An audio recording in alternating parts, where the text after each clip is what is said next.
E aí pessoal, tudo bem? Eu sou o professor Thiago Lazarim, daqui do Centro de Mídias, e hoje nós vamos iniciar a atividade 3 do componente Mudanças Sociais, Demografia e Trabalho. Então nós nesse componente teremos apenas 2 aulas por conta do cronograma, né, que nós temos que cumprir até o final do primeiro semestre, para que dê tempo também da gente acompanhar junto os outros componentes que estão no mesmo aprofundamento, que é esse que vai passar no slide, que seria quem divide e multiplica. Da unidade curricular, números também importam, então para a gente andar junto com as outras disciplinas, então nós estamos reduzindo o número de aulas, então vocês vão poder ter o acompanhamento em sintonia com essas outras disciplinas.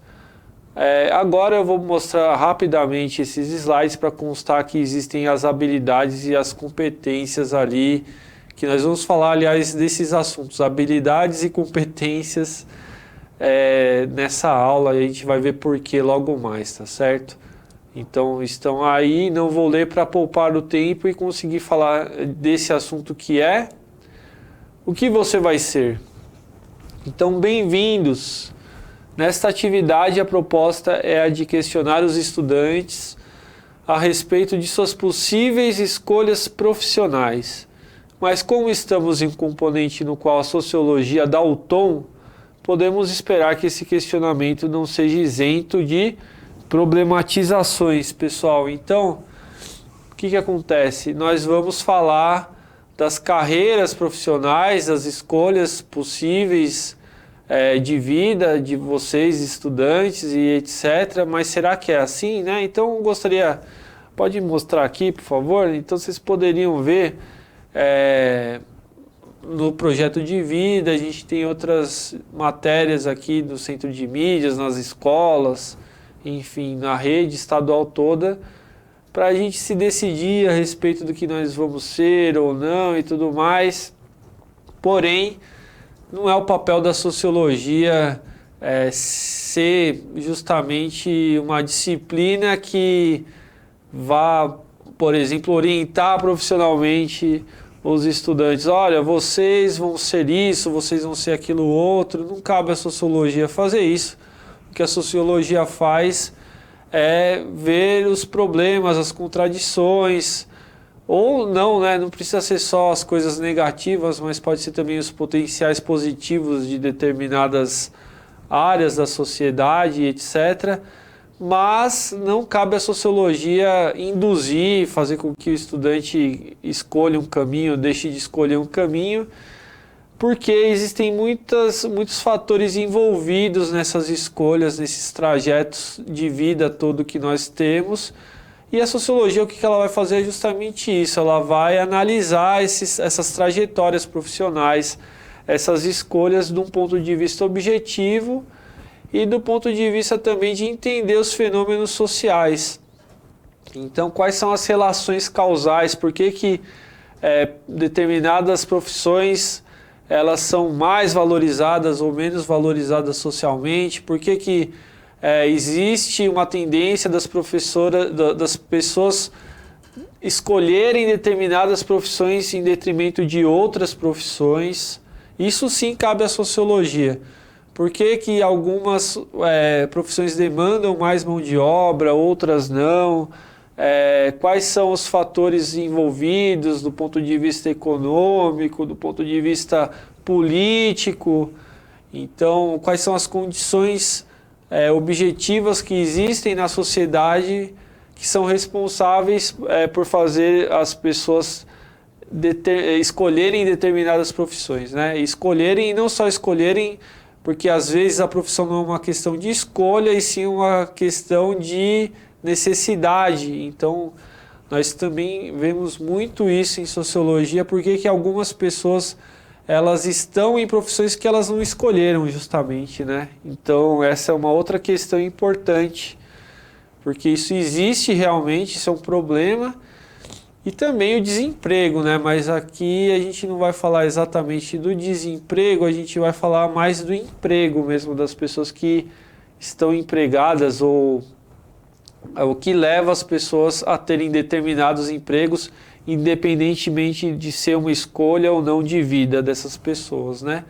Então, para a gente estudar esse assunto que é tão assim controverso, que é um assunto que, né, a gente não vai ter aquelas respostas talvez que nós gostaríamos de ouvir, não vai ser uma coisa assim tão, enfim, prazerosa, né, no sentido de que, olha, isso vai me incentivar a ter uma determinada profissão e tal. Não, não é isso que vai ser dito na aula de sociologia. A gente vai ver então as condições sociais, mas também a aula de sociologia não é para desanimar ninguém, tá certo? A gente não quer aqui na aula de sociologia fazer com que as pessoas elas não queiram seguir seus caminhos, os seus desejos, as suas aspirações, nada disso, tá? Não tem a ver com isso, tem a ver justamente com as análises que são feitas, e essas análises elas não vão interferir justamente no que cada um de nós quer ser, aspira a ser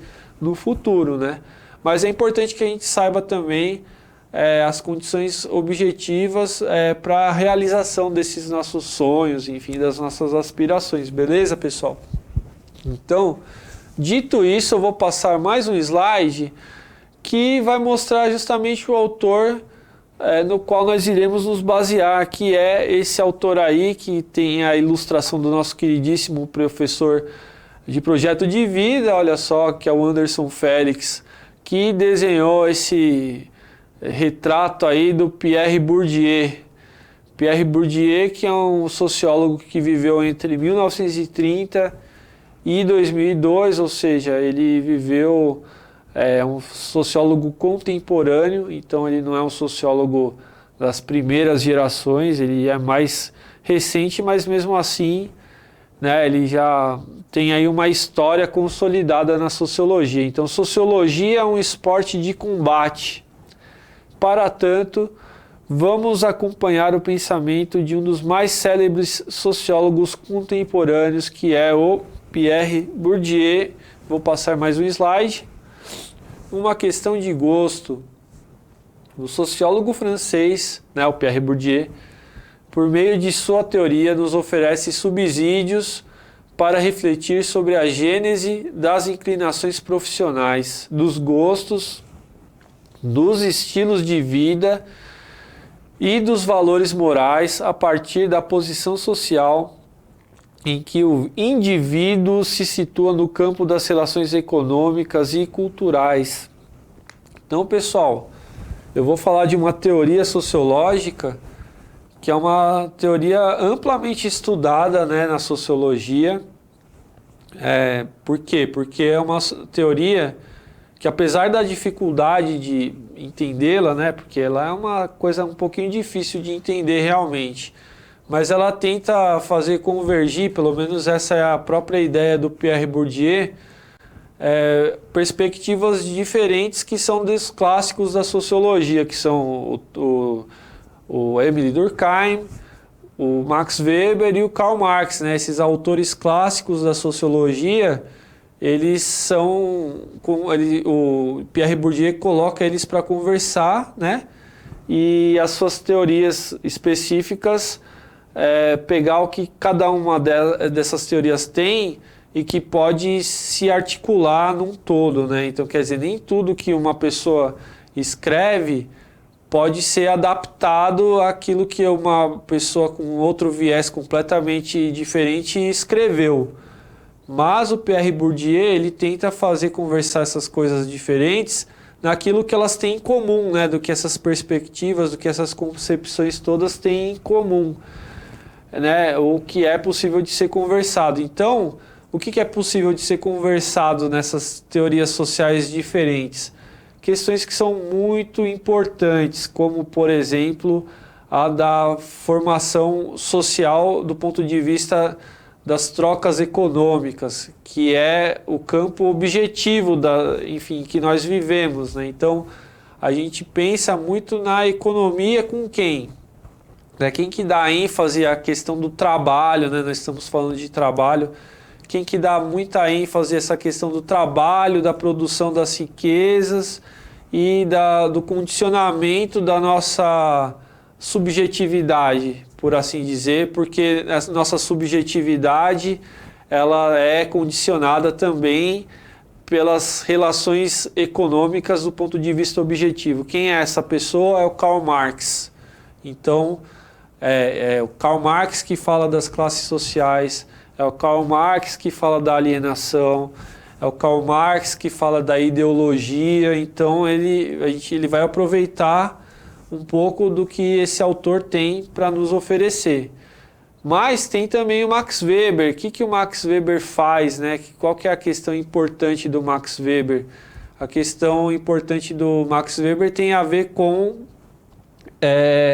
a intenção do sujeito, né? O sujeito da ação, né? Então, o sentido da ação do sujeito. Isso é muito importante na teoria do Max Weber. Quais são os valores, quais são as éticas que inspiram uma pessoa a agir de um determinado modo, né? Porque se a sociedade ela é dinâmica, se as coisas acontecem, isso para o Max Weber se deve justamente ao sentido da ação do sujeito e à ação do sujeito em si mesma, né? Então o Max Weber ele vai tentar compreender o que faz com que uma ação ela aconteça de verdade, né? Então, para que ela aconteça, o indivíduo ele precisa ser movido por alguma força, né? Por alguma crença ou por alguma convicção, né? Para que essa ação aconteça. É justamente isso que o Max Weber ele vai tentar compreender com a sua sociologia. E o Durkheim também ele tem essa questão que é a de conceber a sociedade do ponto de vista, né, de um método sociológico muito importante, né, que ele escreveu um livro famoso que se chama As Regras do Método Sociológico. Então ele tem todo um rigor para estudar os fenômenos sociais a partir de relações de causalidade, causa e efeito e tudo mais.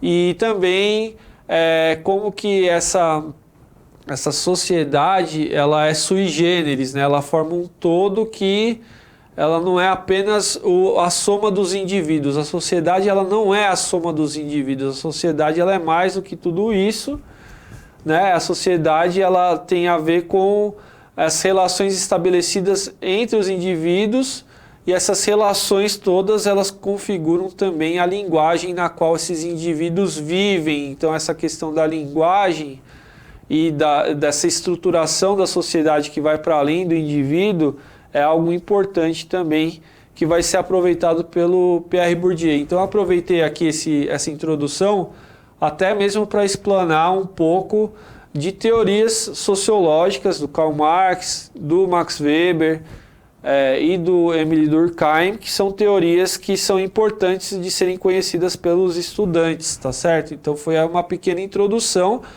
Mas o sociólogo, que é o Pierre Bourdieu, ele vai tentar articular essas diferentes visões para fazer o quê? Daí que entra a teoria do próprio Pierre Bourdieu, né? A teoria dele vai tentar entender como que essa subjetividade, ou seja, esse sentido da ação, né? Estou pensando aí então com Max Weber. Por que as pessoas agem como elas agem, e essas ações elas não podem ser simplesmente reduzidas, né, ou deduzidas, aliás, das condições objetivas que as pessoas vivem. O que eu quis dizer com isso, né? Parece ser complicado? Não é muito complicado, né? Então nós vivemos do ponto de vista objetivo em determinadas condições, né? Por exemplo, os nossos pais têm determinadas profissões, e enfim, nós vivemos num determinado bairro, numa determinada localidade, a nossa família tem uma determinada história e etc. E tudo isso pode ser descrito de uma forma objetiva, tá certo? Mas o que nós agimos e pensamos não pode ser deduzido diretamente dessa nossa condição objetiva de vida. Por quê? Porque existe a esfera da subjetividade, né? Ou, se você preferir, o seu mundo interior, né? Seus desejos, enfim, seu pensamento individual e tudo mais, e nem tudo isso pode ser deduzido simplesmente dessas condições. Mas o que não pode acontecer é justamente uma coisa ser separada da outra, né? Então, essas condições sociais e econômicas e materiais nas quais nós vivemos, elas não estão separadas daquilo que nós pensamos, por mais que uma coisa seja diferente da outra, por mais que o nosso pensamento individual ele seja, enfim, completamente não possa ser deduzido, como eu falei, dessas condições objetivas. Então, uma coisa dialoga com a outra, né? E diria mais o Pierre Bourdieu, existe sim uma preponderância dessas condições objetivas, né, econômicas, sim, naquilo que nós pensamos, mas nós temos que analisar esses nossos desejos, essas nossas inclinações de uma maneira à parte, né? Quer dizer, com as suas próprias ferramentas, né? Não dá então para a gente só tentar reduzir uma coisa a outra, ou seja, a nossa vida interior, a nossa subjetividade em relação à nossa vida material, enfim, a nossa condição financeira, esse tipo de coisa, né? Então tem essa questão e essa parte da interioridade, ela tem uma relação que é dialética em relação a essas condições objetivas em que nós vivemos. O que é isso? O que é essa dialética? É uma coisa que, enfim, uma relação que tem mão dupla, né? Então nós interiorizamos, é isso que o Pierre Bourdieu vai falar, nós interiorizamos esse mundo objetivo, né? E essa interiorização, ela se dá de um modo completamente à parte, né? Enfim, com suas próprias leis e tudo mais, né? Vide aí a psicanálise, que estuda justamente esses processos psíquicos e tudo mais, mas nós vamos interiorizar esse mundo objetivo que ele existe de fato e vamos retribuir para esse mundo objetivo algo que tem a ver com essas nossas crenças e com essas nossas verdades que nós vamos formando nesse processo, né? Então, e esses processos, eles são, como que eles se dão? Justamente através das relações sociais, né? Das nossas relações que nós estabelecemos, porque essas relações, elas demandam as trocas, né? E essas trocas, daí é que o Pierre Bourdieu tem a sua maestria, elas não são apenas trocas econômicas, elas são trocas simbólicas também, né? Tudo aquilo que tem um valor econômico também pode ter um valor simbólico e vice-versa. Então ele fala da economia das trocas simbólicas, né?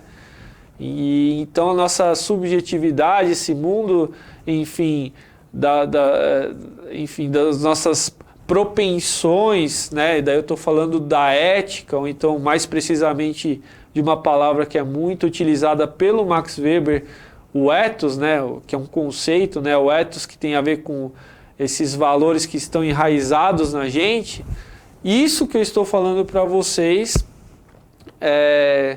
tem a ver justamente com as trocas, né? Então, quer dizer, nós trocamos o tempo inteiro em sociedade e é isso que vai conformando os nossos ethos, os nossos valores, as nossas escolhas, os nossos caminhos, as nossas trajetórias de vida, né? Então, por mais que seja incerto o nosso futuro, por mais que a gente não tenha, assim, a gente não possa deduzir a trajetória de uma pessoa a partir do nascimento dela, das condições em que ela nasceu, ela pode mudar muito durante a sua vida, né?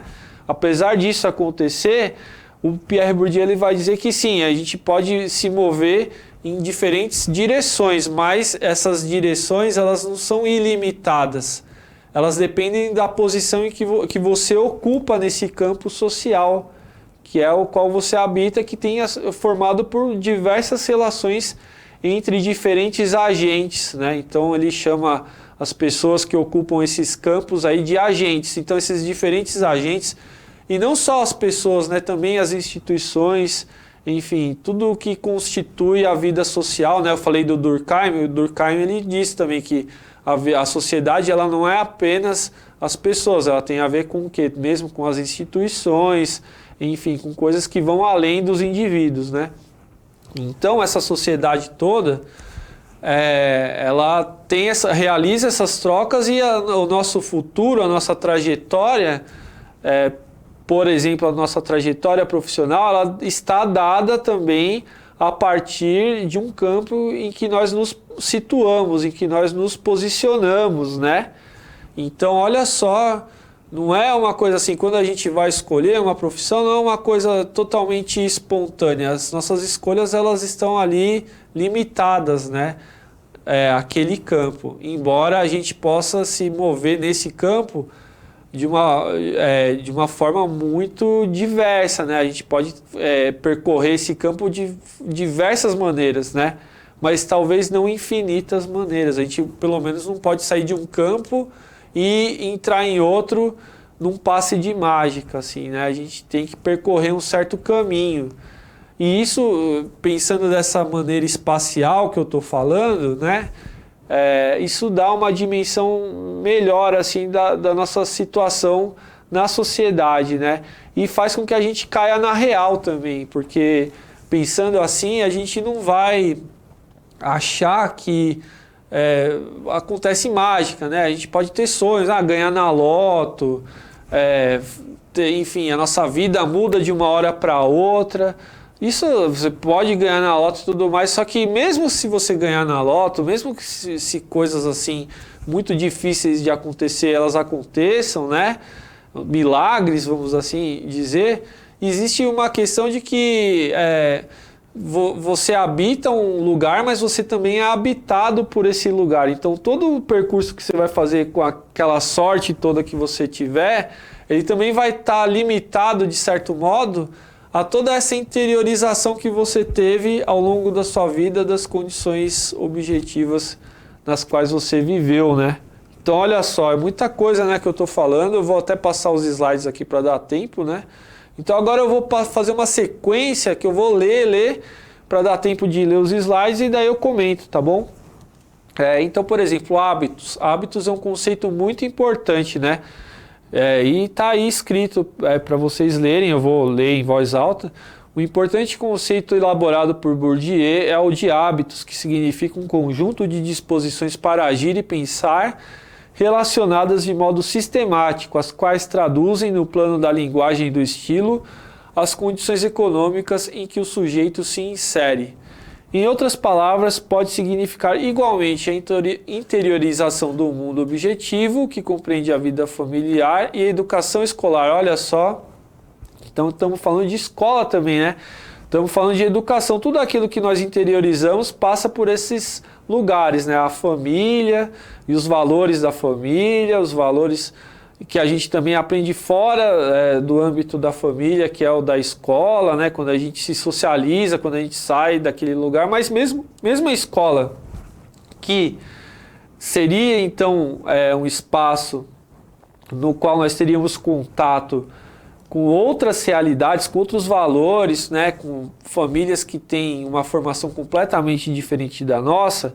Essas escolas, para o Pierre Bourdieu, elas também não são assim tão diversificadas, né? Porque existe a escola do trabalhador mais pobre, existe a escola da classe média, existe a escola da classe alta, e essas escolas elas não se misturam muito, né? Então a educação que se tem nessas diferentes escolas também vai ditar o rumo diferente das pessoas, né?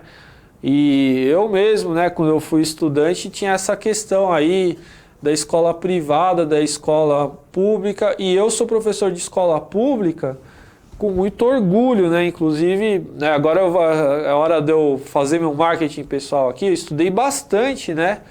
Eu fiz pós-graduação, bastante, estudei, posso até dizer, né, que eu participei aí do mundo acadêmico e tal, e ainda participo, né? Então eu tenho um baita orgulho de ser professor de escola pública, então eu sempre vou valorizar a escola pública muito, né? Mas a gente sabe, né? E eu sempre dei aula em escola pública também, de sociologia. Então, tenho o maior orgulho da escola pública e sou apaixonado por ela, né? Mas a gente sabe que existe um preconceito, então, um enquadramento social que divide os estudantes de escola pública das escolas privadas, né? E isso é histórico, né? Então, só para vocês terem uma dimensão desse problema que está sendo colocado aí, né? E a relação da escola de origem também com o ensino superior, né? Isso aqui no Brasil. O Pierre Bourdieu, ele estava falando da França, né? Ele estava falando de um outro lugar. Mas lá também, né? Lá mesmo na França, mesmo num país rico como a França, né? Mais rico que o Brasil, né? As pessoas têm condições econômicas melhores e tal, existe essa clivagem, né? Existe essa separação entre estudantes provenientes da classe trabalhadora, enfim, da classe média, né? E ele mesmo, o Bourdieu, sofreu bastante preconceito por causa dele ser uma pessoa que veio do campo estudar na universidade junto com pessoas da cidade, que no caso em Paris, né? Então, vamos lá passar mais um slide. Estilo de vida. Outra ideia importante de Bourdieu se refere à estilização da vida. As marcas distintivas adotadas por diferentes classes e camadas sociais correspondem às suas respectivas distâncias em relação às necessidades básicas para a sobrevivência. Daí vocês estão vendo uma imagem aí que seria, né, uma ilustração, não sei se é a melhor, mas, por exemplo, dessas marcas de grife, né? Enfim, você não está comprando uma bolsa que serve para colocar seus documentos, enfim, os objetos que você usa, né? Carteira, então, no caso, se você tiver maquiagem, enfim, não é nada disso, né? Não é só a necessidade, né? Você compra a marca, né? Você compra a grife, você compra a ideia, você compra o símbolo, e aquele símbolo ele custa caro. O que isso tem a ver com o que eu estava falando antes, né? Tem tudo a ver no sentido de que as mercadorias que nós consumimos, elas variam de acordo com a classe social, de acordo com o campo, né, em que essas pessoas habitam, né, ou se situam. O Pierre Bourdieu mesmo ele dá um exemplo muito interessante, falando justamente das escolhas dos itens de bebida das diferentes classes, né? Que é comum que a classe trabalhadora tenha uma preferência por um determinado tipo de bebida, eu não me lembro exatamente se é um determinado champanhe, um champanhe mais barato, né? E daí a classe média, o que ela tem em casa justamente são outras marcas ou até outras bebidas, enquanto as classes mais ricas bebem, enfim, tem essa experiência de beber vinhos caros e tudo mais. Isso se dá do ponto de vista da alimentação, mas também do vestuário, mas também de tantas outras coisas.